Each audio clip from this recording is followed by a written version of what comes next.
ናትናኤል ይስሐቅ እኔ ዲቦራ ኑ ግቡ አለችንና አስገብታ ዘግታብን ከዛ በኋላ ከዛን ትልቁ ምጅጃ ውስጥ አስገባች ቃንጫ አሶ ጋዝ ስኳር ዘይት አቃጠለች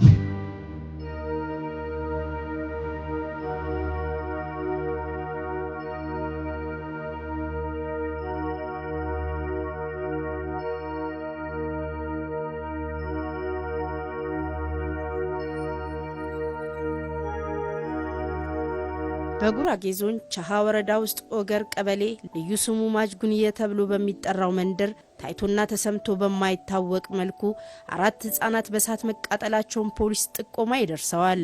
በቻሃ ወረዳ ኦገር ቀበሌ ተብሎ በሚጠራው እንዲሁም ልዩ መንደሩ ማጅጉንዬ በሚባለው አካባቢ ላይ በ2011 ዓመተ ምህረት ጥቅምት 24 ላይ ለፖሊስ በደረሰን ጥቆማ መሰረት ተከሳሽ ወይዘሮ ዓለም ቦንገር የተባለችው ግለሰብ 4 ህፃናቶችን ቤት ዘግታ በማቃጠል በደረሰን ጥቆማ መሰረት ቦታው ድረስ ከወረዳው አቃቢ ጋር ተቀናይተን ቦታው ድረስ ደርሰን የተፈጠረውን የወንጀል ድርጊት የማጣራት ሂደት አድርገናል። ህፃናቱ የቃጠሎ ሰለባ የሆኑት አገር ሰላም ብለው ከወንጀል አድራጊዋ ልጅ ጋር ወትሮም በሚቦርቁበት ሜዳ በጋራ ግቢያቸው ውስጥ በመጫወት ላይ ሳሉ ነበር። ተከሳሽ ዓለም ቦንገር ጠርታ ወደ ኩሽና በማስገባት ሳትራራ 4ቱንም ህፃናት ቃጫ በመጠምጠም ቅጠል በመነስነስ ጋዝ ዘይትና ጨው ጨምራ እሳት የለኮሰችባቸው። ውጪ እየተጫወትን ነበር አስገብታ ናትናኤል ይስሐቅ እኔ ዲቦራ ኑ ግቡ አለችንና አስገብታ ዘግታብን ከዛ በኋላ ከዛን ትልቁ ምጅጃ ውስጥ አስገባች ቃንጫ አሶ ጋዝ ስኳር ዘይት አቃጠለች። ላም እዛ አውጥታ እዛ ስትወስድ እኛ ቀስ ብለን ከፍተነው ወጣ። ከዛን ውጪ ስንወጣ ከዛን ሮጣ መጣች ጎትታ አስገብታ ወይ ብለን ስንጮህ ማንንም አልሰማን። ከወጣች በኋላ ልጇ እጮሃለሁ ብትል እንዳጮህ ያንቺ ማቃጠለሻለሁ አላቻት። ከዛን እሷን አልጮኸች። ህፃናቶቹ ይጫወቱበት ከነበረው እዛው የተከሳሿ ሰፈር ላይ አታላ ዳቦ ገዛላችኋለሁ በማለት ቤት ውስጥ ይዛ ገብታ ቤት ውስጥ ቃንጫ ላያቸው ላይ በመጠቅለል እንዲሁም ደግሞ ቅጠል የባህር ዛፍ ቅጠል ላያቸው ላይ በማድረግ ዘይትና ነዳጅ አርከፍክፋ አቃጥላቸዋለች። የነዚህ ህፃኖች እድሜን በተመለከተ አንደኛ ወዳው የሞተችው ዲቦራ ታኑ ትባላለች። እቺ ህፃናት የ5 ዓመት ህፃን ነበረች። ሁለተኛ ናትናኤል ደሴ የተባለው የ3 ዓመት ህፃናት ነበር። እነዚህ ይሄኛው ህፃናት እዛው ተቃሎ ወደ ሆስፒታል ህይወቱን ለማዳን በተደረገ ጥረት ሐኪሞችም ተረባርበው ህክምናውን ካደረጉለት በኋላ ከተወሰኑ ቀናቶች በኋላ የሞተበት ሁኔታ አለ። ሌሎች 2 ህፃናቶች አንደኛ አሰፋ ታኑ የተባለው የ2 ዓመት ህፃን ነው። ሁለተኛ ሳሙኤል ታኑ የተባለው የ7 ዓመት ህፃን ነው። ህፃናቶቹም ጥቃት ያደረሰችባቸው አንደኛ ይሄ ቃጫ ቤት ውስጥ ያለ እንሰት የተፋቀበት ቃጫ በመበታተን ሰውነታቸውን በማልበስ ለማጥፋትም በማይመች ሁኔታ ደግሞ ጋዝ በማርከፍከፍ ልጆቹ ላይ እሳት ለኩሳባቸዋለች። በሰዓቱ የልጆቹ ጩኸትና ሰቆቃ ምንም ሳይመስላት ሟች ዲቦራ ታኑ በጀርባዋ አዝላት የነበረችውን የራሷን ህፃን አስወርዳ ደጅ ላይ እንድትቀመጥ ስታደርግ ከወለደች 5 ቀን ያልሞላት ላምና ጥጃዋንም ከኩሽናዋ በመፍታት እንዲተርፉ ስትጥር ነበር። የኔት ያዘለችው ልጆቿን አወጣች እንዳገቡ ብላ አወጣች። ከዛን ወጡ እነሱ ልጇን ፍቅርታ ሂዱ ተቀመጡ ብላ ከዛን እሺ ያለችውና እዛው ሄዱ። ከዛን ከሄዱ በኋላ እሷን ላሟ ወጣ ስቆም ከዛን ማንንም አልመጣም። ለመጀመሪያ ኋላ ነው የመጣ። ቆመን በቃ ነደን ስናልቅ ኋላ ነው የመጡ እነሱ። ከዛን እዛ ጋር ቤት ነዶ እሷ አቃጥላ እሱን ሰው ሁሉ እሱን ያጠፉ ነበር። ከዛን እሱ ሲያጠፉ እኛ አላወቁም። እነሱ እዛ ቤት ያጠፋሉ እኛ እነሱ አላወቁም። ከዛና አንድ ሚስትናት ያናገራቻቸው እነሱ ከዛን ቤት ቶኛ ጋር ገቡ። የልጆቹ በሳት መቃጠል ቀጥሏል። ይባሱንም ኩሽናውን በመዝጋት ስቃያቸው እንዲበረታ ስታደርግ እንደነበር ነው ሕፃን ሳሙኤል ታኖ የሚያስታውሰው። አስከብታ በር ከዘጋች በኋላ አቃጥላን ውጪ ወጣ። ገና መታ ላሟን ስታወጣ እኛ ብንወጣ ጎትታን አስገባች። የሷ ልጅ አውጥታ ከዛ በኋላ ገና እዛ ውጪ ወጣ። ስቆም ሰው ማንም አልመጣም።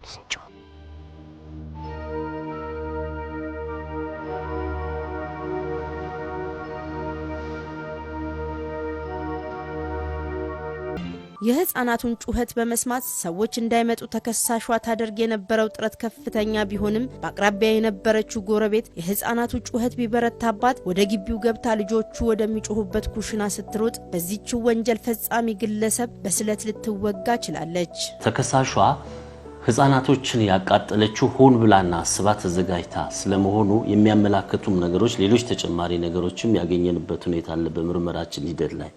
ይሄው ምንድነው?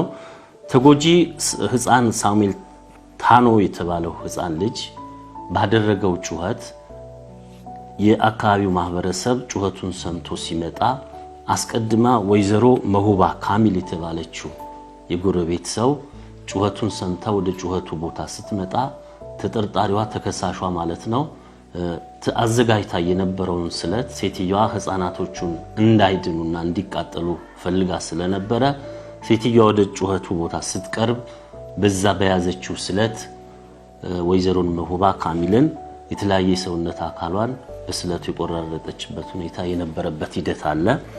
ወይዘሮ መሁባን በደረሰባት ጉዳት መሰረት ወደ ትልቅ ሆስፒታል ሄዳ ሕክምና አድርጋ የዳነችበት ሁኔታ እንዳለ ነው። በወቅቱም ይሄን ድርጊት ስትፈጽም በጩኸት ህፃናቶቹ ሲጫጫሁ የመጣች ግለሰብ ነበረች። እሷንም ቤቱ እንዳይከፈታቸው እሷም ላይ ጥቃት ስለት ይዛ እጇን የቆረጠችበት ሁኔታ ነው ያለው። ከዛም በላይ እሳትም ጭምር የመርጨት አይነት ነገር ፍላጎት ነበራት። ግን እሷ ሌሎችም ጩኸቶች ሌሎች ሰዎች እንዲረዷት በማድረግ እነዛ ሰዎች ህፃናቶቹ ላይ ጉዳቱ እንዲቀንስ ተራርጦ ሰው እንዲመጣና ጉዳቱን ለመቀነስ የተቻለበት ሁኔታ ነው ያለው።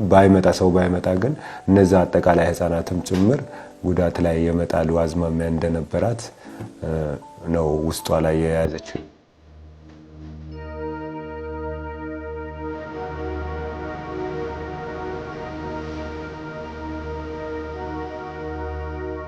ተከሳሽ አለም ቦንገር ይህ ሁሉ የጭካኔ ጥግ የሆነውን ወንጀል ከፈጸመች በኋላ ህግን ለማሳሳት ራሷን እንደ አእምሮ በሽተኛ ለማስመሰል መጣሯን ነው ፖሊስ የሚናገረው።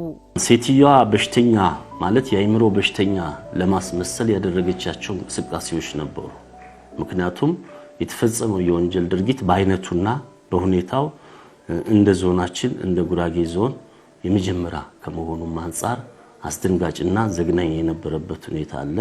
እዛም አካባቢ ላይ የማህበረሰቡ መደናገጥ ስለነበረ ይህንን ወንጀል ከፈጸመች በኋላ ያደረገችው የነበረው እንቅስቃሴ የአእምሮ በሽተኛ ለማስመሰል የተደረጉ እንቅስቃሴዎች ነበሩ። እነዚህን እንቅስቃሴዎች ግን እኛ በፖሊስ ኃይልም ይሁን በወረዳው አቃቢ ህግ ማስተካከልም ይሄ ነው ብሎ መፍትሄ መስጠት የሚቻልበት ሁኔታ ስላልነበረ እኛ ምርመራችንን ጎን ለጎን እያጣራን ታመምኩ የምትለዋም ሴትዮን እዛው በምርመራ ሂደት ላይ ያሳተፍን ወደሚመለከተው አካል መዝገቡን የላክንበት ሁኔታ የነበረበት ሁኔታ ነው። ይሄም ከተላከ በኋላ የጉራጌ ዞን አቃቢ ህግ ከሚመለከተው አካል ጋር በመነጋገር ተከሳሿን ተጠርጣሪዋን ወደ ሆስፒታል ወስዶ ምንም አይነት ህመም ያልነበረባት መሆኑን ተረጋግጦ ውሳኔ የተሰጠበት ሁኔታ ነው ያለው። ተከሳሿ ወንጀሉን ሆን ብላ ስለመፈጸሟ አመላካቾች ነበሩ ሲል ፖሊስ ይገልጻል። ድርጊቱን ከፈጸመች በኋላ የወንጀል ድርጊቱን የፈጸመችው ቦታውን መርጣ ያዘጋጀችው የራሷን መኖሪያ ቤት ነው። የራሷን መኖሪያ ቤት ማለት ኩሽና ምግብ የሚበሰልበትና ከብቶች የሚታሰሩበት ቦታ ነበር። ይሄንንም ቦታ የመረጠችበት እንደ ፖሊስ ምርመራችን ሰወር ያልና ሰዎች አይስሙም ለድርጊት አፈጻጸም ይመቸኛል ከሚል አንፃር ነው። ነገር ግን እቺ ሰው እዛ ቤት ውስጥ ላይ የወንጀል ድርጊቱን ከመፈጸሟ በፊት ቅድመ ዝግጅት ያደረገችው እዛ ቤት ውስጥ በቅርብ ጊዜ ከወለደች 3 ቀንና 4 ቀን የሚሆን ላም ነበረ። እነዛ ላሞች ከነጥጃዋ አስቀድማ አውጥታለች። በደቂቃ በሚወሰንበት ከወንጀል ድርጊት በደቂቃ ጋፕ ውስጥ አውጥታ ነው የወንጀል ድርጊቱን ወደ መፈጸም የገባችው። ይሄንን ደግሞ የሚያሰውና ሆን ብሎ ይሄንን የወንጀል ድርጊት ለመፈጸም የተዘጋጀ ሰው ነው ይሄንን ድርጊት ሊፈጽም የምትችለው እንጂ ካለማወቅ ጋር ተያይዞ ሊሆን ይችላል ብለን ወይም ከበሽታ ጋር ተያይዞ ሊሆን ይችላል ብለን ልንጠረጥር የምንችለው እዛ ውስጥ የነበሩ ከብቶችም ይሁን ራሷም ጭምር አብራ የተቃጠለች ቢሆን ያንን ልንገምት እንችል ነበር። ግን ከምርመራችን አንፃር ይህስ ድርጊት ሆን ተብሎ አይደለም ወይ የሚለው መነሻ ነጥብ አድርገን ይሄንበት ሁኔታና ያው በሕክምናም ተረጋግጦ እኛ ከገመትነውና ከጠረጠርነው ነገር ጋር ተመሳሳይነት የነበረው ሁኔታ ስለሆነ ተጠርጣሪዋ ይሄንን የወንጀል ድርጊት መፈጸሟን ለመሸፈን በርካታ እንቅስቃሴዎች አድርጋለች። ዝምድና እንጂ ጸብ እንደሌላቸው የሚገልጸው የባሏ ወንድም ተከሳሽ አለም ቦንገር 7 ልጆችን በማፍራት በእድር በእቁብ በመሳሰሉት ማህበራዊ መስተጋብሯ ጤናማ ህይወትን ትኖር እንደነበር የተጎጂ ህፃናቱ ወላጅ አባት ይናገራል። የወንድሜ ሚስት ናት፣ የታላቄ ወንድም ሚስት ናት። ተጣልተንም ባናውቅም አንድም ቀን ራሱ ተጣልተንም ባናውቅም ከወንድሜም ሆነም ከሷም ሆነ ተጣልተን ባናውቅም ግን ከወንድሟ አልፎ የተጣሉ ነበር።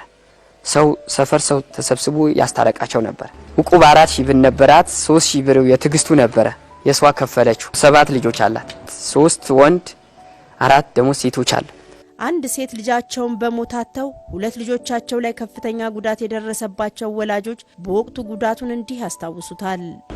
ሞት ሙቺ ብለ ይባያ ልጆቼን እንደዛ መሆን ሳይ ሙቺ ላይ ነበር። ሰው ሲበላ አልበላ ሲጠጣ አልጠጣም ነበር። ሆስፒታል ገብቼ የወጣው ጊዜ ልጆቼን እያየው በጣም አለቅስ ነበር። እኔ እናታቸው ቅጥል ልበልላቸው አሁንም ሳያቸው ሙቺ ይለኛል። እኔ በስራ ቦታ ሰምቼ መጣ። እኔ ምንም ራሴ ባላቅም እኔ ከሰፈር የታመመ ሰው አለ አብረን እንትን ሐኪም ቤት እንውረድ ሲሉኝ እሺ ብዬ ስራዬ ሲወጣ በማትራሺ ነገር እንዲ በሆነ በእንሰት እንትን ተይዞ ልጆቹ ሲመጡ በቃ ይሄ ልጅ አወቁት። ያኛዎች አላየኋቸው የሆነ ተከለልኩኝ። በዛን ሰዓት በቃ ሳያቸው ጊዜ ደነገጥኩኝ። በዛም ተደፋሁ። ስደፋ ደግሞ አምቡላንስ ድረስ ሰው አዝሎ ነው ያወጣኝ። እኔ ባላቅም ነበር እዛን ሰዓት በቃ ይሄ እንዳለ ባይታይም ሰውነቱ የሆነ ጠቆረ ነበር ሰውነቱ ባይታይ። ከዛ ደግሞ ያም ሴትዋ የሞተችው ማየው ሰውነት አልነበራትም፣ ምንም እንዲ ስጋ ምናምን አልነበራትም። ጥርስዋ ብቻ ነው ያየው። እዚህ ጋር ጥርስዋ የእጅዋ ደግሞ አጥንት ብቻ አጥንት እግሯም እንደዛ ነበር፣ አጥንት ነበር። በዛ ነው በቃ ሰውነት የሳት ሊቀም ነው ባትቀም ዝካና ይመክቴት ይሮጋ ምን ናቢ የልጆቼ ስቃይ ከባድ ነበር። ሙሉ ሰውነታቸው ተቃጥሎ መተኛም አልነበራቸውም። ትልቁ ልጄ ሽንቱን ለመሽናት በጣም ይቸገር ስለነበር ስቃያቸውን ሳስብ በጣም ይከብደኛል። የልጄ ሞትም ያንገበግበኛል። ሕግ ግን ወንጀለኛዋ አታላ ልትፈታም ብትሞክር አጣርቶ መፍረዱ ያበረታኛል። የልጆቼ የወደፊት ዕጣ ፈንታቸው ያሳስበኛል። ተከሳሽ አለም ቦንገር ወንጀሉ ለመፈጸም መነሻዋ ምን ነበር ስንልም ጠይቀናል። የወንጀል ጥቃቱን ለመፈጸም ያነሳሳት ብለን እኛ እንደ ምርመራውም ሲጣራ ተገነዘብ ነው ያለው። በወንጀሉ አፈጻጸም ላይ የተረዳ ነው ያለው። ከመጀመሪያ ከወንድሟ ጋር በነበራት አለመግባባት በአካባቢው ማህበረሰብ በሽማግሌ እንድትዳኝ ተደርጓል። ከተዳኘችም በኋላ ይሄ ውስጣዊ አድርጋ እርቁን አልጨረሰችም ነበር ከውስጧ አድርጋ። ስለዚህ ይሄንን ነገር ቂም በቀል ውስጧ ላይ ያዝላ ህፃናቶች ላይ ጥቃት አድርሳለች። በመንደሩ ይረቡ የነበሩ ዶሮዎች ገዳያቸው ሳይታወቅ ሞተው ይገኙ ነበር። መጨረሻ ግን የነሱንም ነፍስ ትነጥቅ የነበረችው ተከሳሿ መሆኗን ራሷ ማረጋገጧን ነው የተገለጸው። መጀመሪያ ጊዜ ያ የሞተችው ዲቦራ የኛ ዶሮ ሞተ ምናምን ስትል አስክሬሙ እዛ አለ ዶሮ ሞተ ምናምን አለ። ቤት ያቃጠለችባት አንድ ሴት ነበረች። የኔም ዶሮ ሁሌ የሞቱ ነው በቃ ወልዶ ውጪ ሲወጡ ምን ሲሉ ሞቶ አስክሬሙ የተገኘ ነው ምናምን በቃ የሆነ ሰው የሚገደላቸው የሆነ አውሬ አይደለም የሆነ ቁስል ይገኝባቸው ነበር። የሆነ ነገር አለ የሚገለው ነገር የዶሮ ምናምን ስትል ያ ቤት ያቃጠለችባት የማን ምጥራጣይ ነገር አለ ስትላት አረ ያንቺ እንዴት ተጠራጠርኩኝ እኔ አንቺ ብትጠራጠር ይሄ ነገር መጥፎ ነው ይቅርብሽ ባልልሽም ወይ ስትላት ወይም የኔ ከተጠራጠርሽኝ ብዬ ነው አለቻት። ከዛ ስትወጣ ደግሞ አቃጥላ ውጪ ሰው ሲያወጣት ማለት ነው ዶሮ ሁሌ ምገል እኔ ነበርኩኝ አለች። ተከሳሽ አለም ቦንገር ሆን ብላና አስባ ወንጀሉን ከፈጸመች በኋላ የአእምሮ በሽተኛ ለመምሰል ያደረገችው ጥረት ለ2 ዓመት ያህል ጤንነቷን በሕክምና በመከታተል ሙሉ ጤነኛ መሆኗ በመረጋገጡ በተከሳሿ ላይ በሰውና በሰነድ ማስረጃ ተደግፎ የተጣራውን መዝገብ ሲመረምር የቆየው የወልቂጤ አካባቢው ከፍተኛ ፍርድ ቤት ተከሳሽ አለም ቦንገርን በእድሜ ልክ ጽኑ እስራት እንድትቀጣ ወስኖባታል።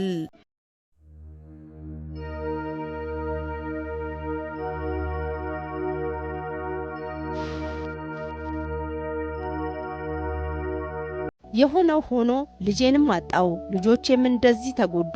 ነገር ግን ተከሳሿ ሆን ብላ በፈጸመችው ወንጀል እንዳትጠየቅ ቤተሰቦቿ ለሕግ የአእምሮ ታማሚ ናት በል ማለታቸው የበለጠ ጉዳቴ ከፋ እንዲሆን አድርጎታል። ከምኖርበትም አካባቢ ለመልቀቅ ተገድጃለሁ ይላል የተጎጂ ህፃናቱ ወላጅ አባት። ቤተሰቧ የራሷ ዘመድ ሁሉ ታማሚ ነች አለት አሉ። እኔ ደግሞ በሽማግሌ ታማሚ ናት በል ሲሉኝ እኔ አልልም እንደዚህ ነገር አልልም ብልኩ ራሴ ጥሩ አይደለም በዚህ አትመስክር በቃ ምስክር ምናምን እንደዛ ብለህ ከመሰከርክ ያው ትታሰራል። በዚህ እንድብር ሳይሆን በወልቂጤ ይስተፈታልን ተስማምተዋል። አንድ ያቃጠለችበት የራስዋ ወንድም ስለሆነ ተስማማ። አንተ ብቻ ነህ ከተስማማህ ይቻላል ያንተም ጎሳ የኛም ጎሳ አንድ ላይ ይውረድና ተፈታልን ስንል ተፈታል አለ። በደዛኩ እድሜ ልክ ስራት ነው የምታሰር ሲሉኝ እኔ ከዛ በፊት ሕክምና ብትሄድ የሕክምና መረጃ ምናምን ወረቀት ቢኖራት የታከመችበት ወይም የአማኔን ወረቀት ወይም አንድ ቀን ሕክምና የሄደችበት ወረቀት ቢኖር ታማ ነው ያ ቀን የታመመች ነገር አለ ነበር። የታመመች ነገር የለም ምንም ልበርስ የኔም ዘመድ እንደዛ ካን የራሳችንም ጥሩ አይደለም አንል ማለት እዛን ሰዓት እኮ በቃ እንደ ዓለም እለት የተቃጠሉ ቀን በቃ እንዲ የባሰው ሆንኩኝ። እንዲ እናድርግ ተሰብስበን እንውረድ ወልቂጤ እንውረድ ሲሉኝ እንደዚህ ነገር አይደረግም አልኩኝ። በዛ ሰዓት ትንሽ አይምሮ ይነካ ነበር እንጂ እኔ በቃ እንዳውም የስዋ ዘመድ የስዋ ቤተሰብ ተፈታ ብሎ ራሱ አንተ ከተስማማ ከፈረምክ እናስፈታታለን ሲሉኝ በዛ ሰዓት ነበር አይምሮ የሚሰጥ። ከዛ ደግሞ እድሜ ስራት ሲባል ያው ህግ ይኖር እንጂ ህግ ባይኖር እኮ ያም ጊዜ እኮ አስፈቷት ነበር ቤተሰቧ።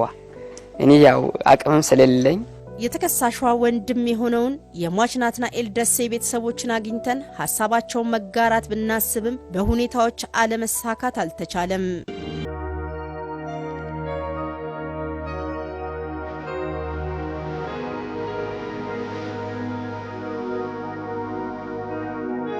ክቡራን ተመልካቾቻችን ወንጀል ፈጻሚዎች የወንጀል ድርጊት ከፈጸሙ በኋላ ከህግ ተጠያቂነት ለማምለጥ የተለያየ ስልቶችን ሲጠቀሙ ይስተዋላል። ይዘገይ ይሆናል እንጂ ማንም ከህግ ተጠያቂነት ግን አያመልጥም። ህፃናት የንጹህ ህሊና ባለቤቶች ናቸው። ክፉንና ደጉን በቅጡ ለይተው የማያውቁ ለሁሉም እኩል ፍቅርን መስጠት የሚችሉ የሁላችንም ውድ ስጦታዎች ናቸው። ስለዚህ ህፃናትን ከሚደርስባቸው ጥቃት ልንታደጋቸው ይገባል እያልን የዛሬውን በዚሁ ቋጨን። ጤና ይስጥልኝ።